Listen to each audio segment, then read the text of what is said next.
He wakes before dawn, not because he's eager for the day, but because the weight of money waits in the quiet. John is a dependable earner, steady paycheck, loyal to his job, the kind of man who always thought financial security was a few spreadsheets and good intentions away.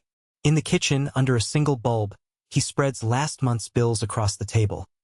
The mortgage, the car note, a credit card he thought he had under control. His phone buzzes with an email from a lender and a flashing offer that feels like both promise and trap. He sighs, pours coffee, and tells himself, as he's told himself for years in the soft voice of habit, "I'll fix it later." That line is the villain of his story. You've seen this scene before, maybe you have lived it.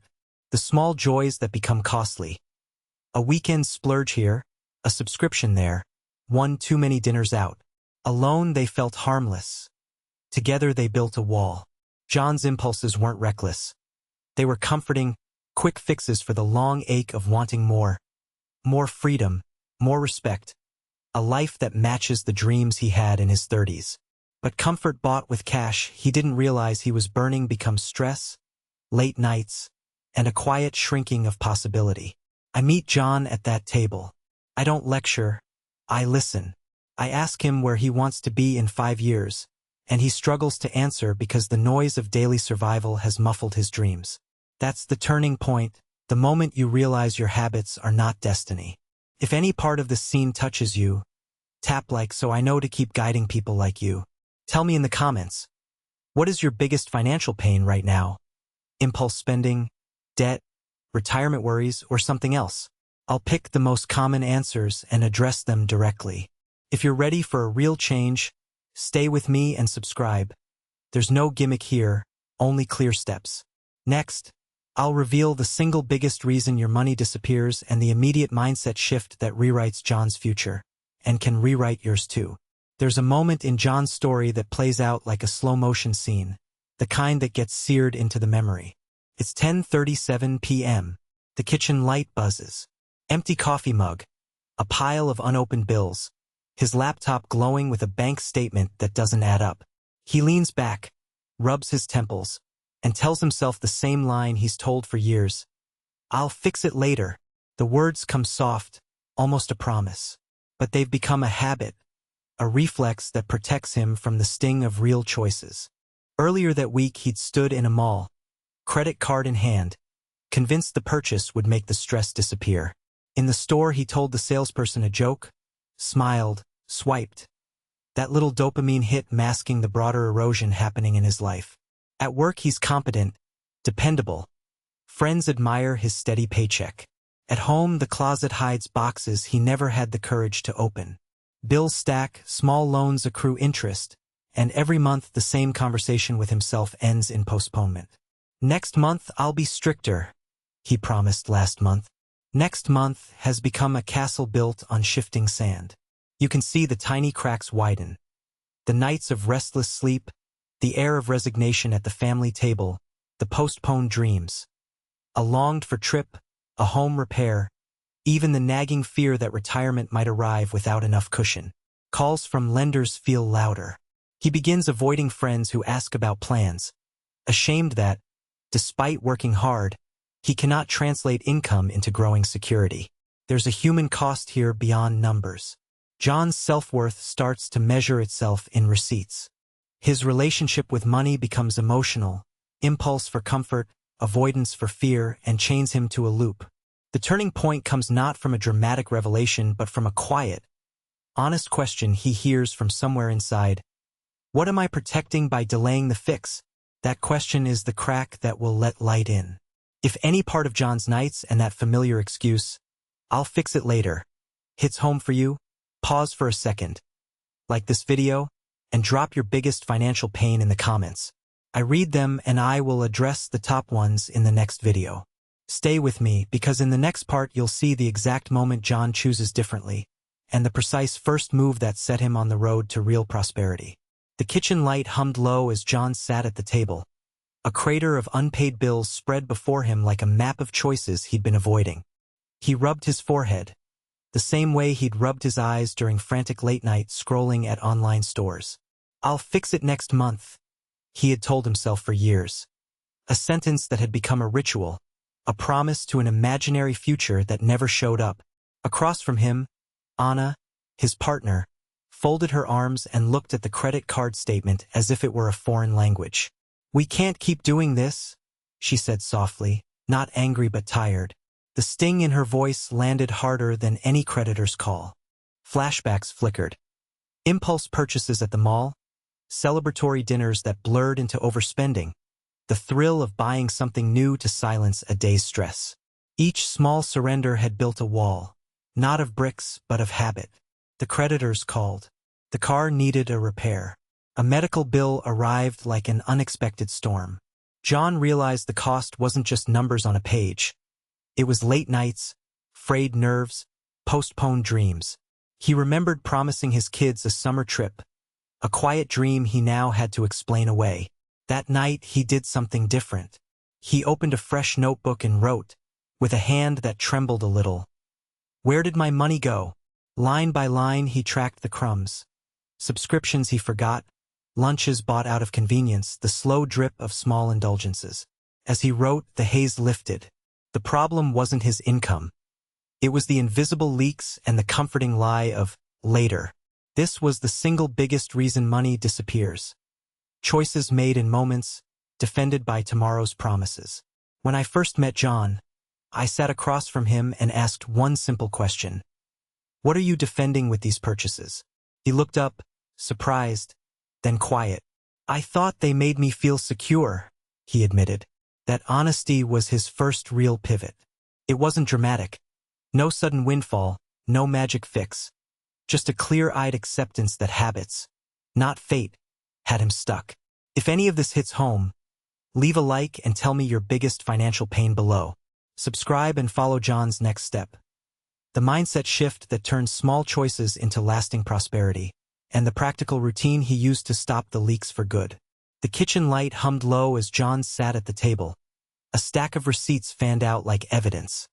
He ran a thumb across a credit card slip, feeling the tiny ridge of guilt. "We can't keep pretending tomorrow will fix this," his wife Maria said softly from the doorway, folding her arms not in accusation but in steady resolve. The room smelled of coffee and overdue choices. John closed his eyes and let the sound of the clock fill the pause between them. That small, honest moment became his hinge. I guided him through the first practical move, visibility. "Write down everything," I said, not as judgment but as medicine. He read the numbers aloud. Subscriptions he forgot, lunches bought out of convenience, impulse buys that promised happiness and delivered a receipt. As he spoke, his story shifted from fog to map. The shame shrank because the map offered a path forward. He realized the real leak wasn't his income. It was the tiny, repeated betrayals. The "I'll fix it later" habit that became a budget assassin. We built a simple ritual. Every evening, for 10 minutes, John opened a single spreadsheet on his laptop. The hum of the screen, the click of keys, became a new heartbeat. One of curiosity, not punishment. We set 3 immediate actions he could do this week. A 30-day spending pause on non-essentials, automating a small transfer to a savings account the day after payday, and canceling 2 recurring services that no longer served him. "It won't feel heroic at first," he admitted. "Just quiet." That quiet, he discovered, meant control returning. I taught him to reframe wants as choices. Do I want this now, or do I want the freedom later? He started picturing his goals. A calmer retirement, a rebuilt emergency fund, a chance to breathe without texts from creditors. And those pictures began to outshine the immediate pull of the sales sticker. Maria watched the change in small gestures. Fewer gulped lunches, more dinners at home, a conversation about future trips rather than bills. They were not yet victorious, but they were moving with intention. If this scenario hits close to home, tap the like button and tell me in the comments. What's your biggest financial pain right now? Subscribe to follow John's next steps. In the next segment, we put the 30-day plan into action and reveal the one mindset rule that actually protects your money. The kitchen is lit by the pale glow of a laptop and a single lamp. John sits hunched, bills spread like a messy map of everything he's been avoiding. He runs a hand over his face, remembers the promise he made to himself, "I'll fix it later," and feels the weight of years of small choices that added up into a mountain. That night, he doesn't make grand vows. He makes a list, not of fantasies, but of facts. Where every dollar goes, when the credit cards hit, which subscriptions quietly bleed him each month. He writes in plain language, no blame, only clarity. "If I can see it, I can change it," he tells himself. His voice is low, steady. This is the first honest conversation he's had with his money. A week later, change starts small and stubborn. He meets with me at a cafe, hands wrapped around a warm cup, and I show him one rule. Start with tiny wins. We pick 3 immediate actions. Track every expense for 30 days. Freeze impulse purchases with a 72-hour rule. And automate a modest savings transfer the day after payday. Small wins build confidence, I say. He nods, skeptical, but he tries. The first week he's embarrassed by the coffee, the late-night shopping cart, the streaming services he forgot he had. He admits them aloud, and the confession loosens their power. There are moments of temptation that feel cinematic. A weekend sale that flashes like a siren. A friend's invitation that threatens his budget. In those moments he hears his partner, Maria, in his head and in a soft voice beside him. We're doing this together. They sit at the dining table and rework their budget like carpenters planning a renovation. Measure twice, cut once. John renegotiates a loan interest rate on the phone, pays down an old credit card with a chunk of money he'd been saving in a jar of change, and for the first time in months, sleeps without waking to panic. The shift isn't quick, but it's visible. A paid-off balance, an emergency cushion reaching $300, then $1,000. Pride replaces shame in small doses. He laughs at how much power was in looking honestly at the numbers. Now he's ready for the next move, the system that turns these wins into lasting momentum. What's your biggest financial pain right now? Tell me below, and if you want to follow John's next decisive step, subscribe quietly. We'll walk it through together. The real test, though, is coming, and it will force him to choose between old habits and a new future. That night, I sat across from John at his kitchen table, while the lamp cast a small circle of warm light over spreadsheets and takeout boxes. He rubbed his temples, voice low. "I thought earning more would fix it," he said. "But I still feel stuck." I asked him to close his eyes and picture one real dream. Nothing abstract, just a specific image. A quiet beach house, a paid-off car, freedom from the monthly worry. His fingers tightened. For the first time, he could see not just what he wanted, but what was standing in the way. The little promises of "I'll fix it later" that had become his default mode. We began the practical part of the pivot. Not with complex investments or magic tricks, but with 3 gritty, immediate moves. First, we made his money tell the truth. We set up one simple, non-negotiable automatic transfer that moved a tiny but sacred percentage of each paycheck into a separate account marked only for his goal. He flinched at the word sacred, then laughed, then agreed. Second, we exposed the impulse triggers. Late-night scrolling, coffee runs, the temptation to buy approval. We scripted replacement actions: walk for 5 minutes, put the phone in another room, text the partner for advice. Small interruptions that broke automatic spending. Third, we built quick wins. A 30-day challenge where every day he tracked one decision that either moved him toward that beach house or away from it. The first week he saved enough for a modest but meaningful milestone. No fanfare, just an email he wrote to himself calling it Week 1 Victory. Along the way I pushed him, gently. "When the urge comes, tell me about it," I said. So he started texting snapshots of receipts, little confessions that felt like accountability. We celebrated the small ones. Refusing a dinner buyout to stay within budget, using cash for groceries, canceling one subscription he never used. Each tiny victory rewired his confidence. His partner noticed the change. Less tension at the end of the month, more laughter at the table. "You're calmer," she said one evening, and the relief on John's face was audible. This is the part most people skip. Transformation comes from repeated tiny acts, not a single dramatic overhaul. It's messy, human, and quietly heroic. If this resonates, if you can feel that image of your own dream, tap the like button so I know this is landing. Tell me in the comments. What's the one impulse you wish you could stop today? Subscribe if you want to watch how John's new habits are tested and reinforced. Because next, he faces his first real temptation, and the result will make or break everything he's building. John sits at the kitchen table late at night, the glow of his laptop painting the countertop silver. A stack of unopened bills leans like a small city skyline beside his coffee mug. He runs a finger along his credit card statement and feels that familiar tightness. The same loop he's walked for years.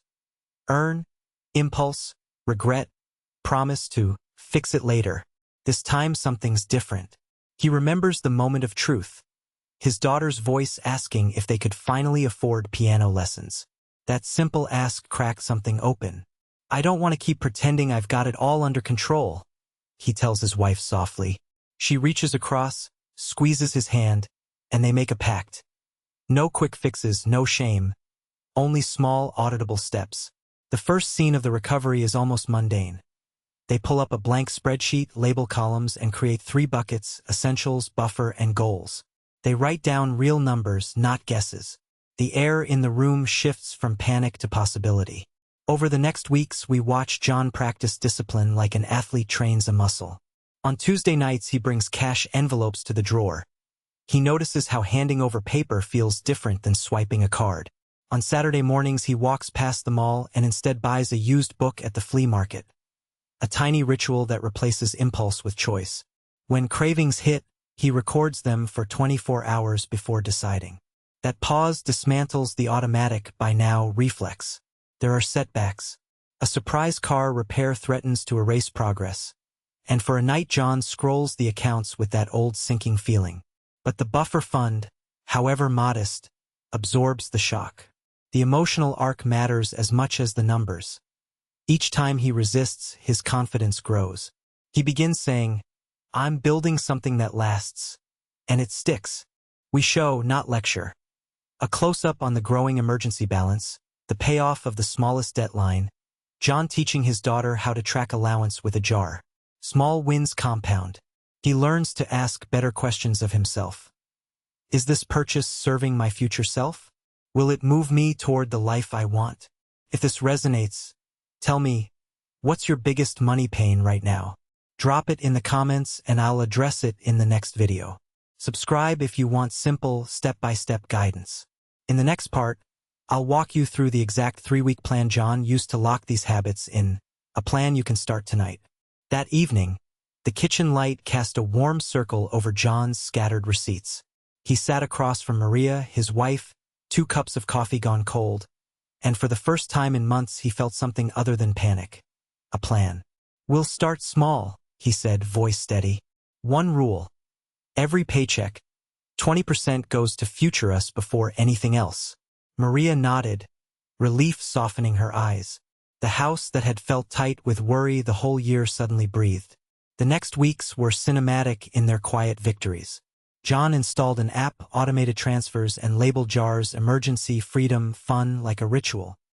He learned to name his impulses out loud. Want now. Saying it diminished the power. A Saturday afternoon in a mall used to be a minefield. This time he held a sweater and walked away, feeling lighter. His victory wasn't the sweater he didn't buy. It was the voice inside that now answered, later, with purpose. Small wins stacked into a month with a surplus. The numbers began to smile back at him. Of course, life tested him. An unexpected car repair arrived like a thunderbolt. Old habits whispered, use the card. He breathed, opened the emergency jar, and felt a strange new thing. Pride, not shame. The repair was handled without a loan, and with that came confidence that rippled through other areas. Sleep improved, conversations softened, dreams stopped sounding like distant echoes. I was there, not as a distant expert but beside him at the table, asking the hard questions. What are you protecting? What would you choose if fear wasn't deciding for you? Those questions are yours too. If this part of John's work resonates, a quick like helps us keep making these stories. Tell me below, what is your biggest financial pain right now? Share one word or a sentence. I'll address the most common in the next video. John's journey wasn't finished. These were the essential rehearsals before the major shift. In the next segment, we'll uncover the single mindset habit that turned John's steady wins into exponential growth, and how you can adopt it, starting today. When I found John that morning, he was at his kitchen table, sunlight striping the papers and his laptop like stage lights on a tired actor. He pushed up his sleeves and admitted quietly, "I don't know how to stop doing it. The impulse buys, the late payments, the I'll fix it later." I didn't lecture. I leaned in the way a coach does when a player is on the brink of a breakthrough, and we mapped the enemy. Habit, not scarcity. Then we built the weapon. A few simple rituals that turned knee-jerk spending into deliberate choices. First, we cut the decision-making noise. John installed 2 small automations that felt almost childish but worked like magic. Payday transfers that paid himself first, and a dedicated buffer account that swallowed surprise expenses so they never raided his checking. He set a 72-hour rule for non-essentials. If he wanted it, he waited. He admitted the hardest moment was the first time he walked away from an impulse purchase and felt the familiar itch of regret turning into relief. "It felt like reclaiming part of myself," he said, smiling. Next, we framed money as a daily conversation, not a monthly confrontation. He started a 10-minute weekly finance check-in with his partner, a ritual they turned into coffee and calm. No guilt, only facts and small wins. $50 moved to savings, a canceled subscription, 1 clutter-free closet. Those tiny victories changed his inner weather. Where panic had ruled, confidence seeped in. Then came the test. An unexpected car repair and an invitation to a pricey weekend trip arrived the same week. Old John would have said yes and swiped the card. New John paused. He applied the buffer, rearranged the trip, and called me. His voice was steady. "I still want joy, but I don't want to trade my future for a fleeting high." You can see this shift in anyone who's willing to replace the promise, "I'll fix it later," with the practice, "I'll protect it today." If any of this hits home, hit like, and tell me in the comments, what's your biggest financial pain right now? Subscribe and stay with me. In the next video, I'll give you the exact 30-day plan to lock these habits in and turn small wins into lasting prosperity. The sun comes through the kitchen window and lands on a stack of receipts folded like paper boats. John runs his thumb over the newest one, then looks up as his daughter bustles past, laughing.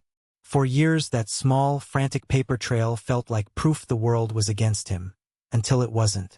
You watched him stumble on the same promise that kept him stuck. "I'll fix it later."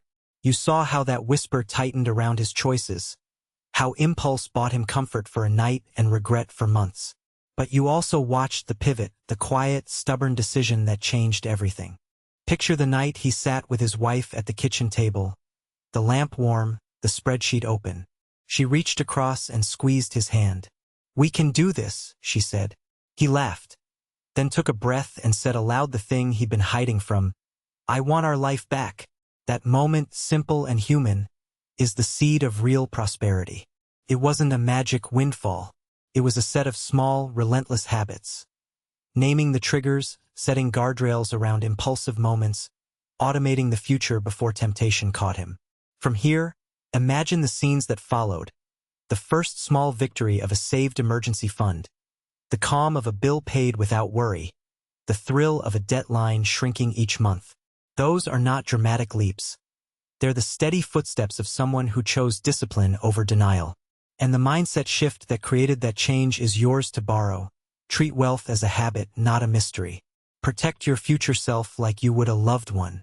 Design your money rules so feelings have less power over your decisions. If this landed with you, if it stirred something honest, tap the like so this idea reaches someone else who needs it. Tell me in the comments, what's your biggest financial pain right now? I'm reading them and I will answer the top ones in the next video. If you want a steady guide through the next steps, subscribe and join this journey. Because prosperity isn't a single victory. It's the path we walk together, one disciplined choice at a time.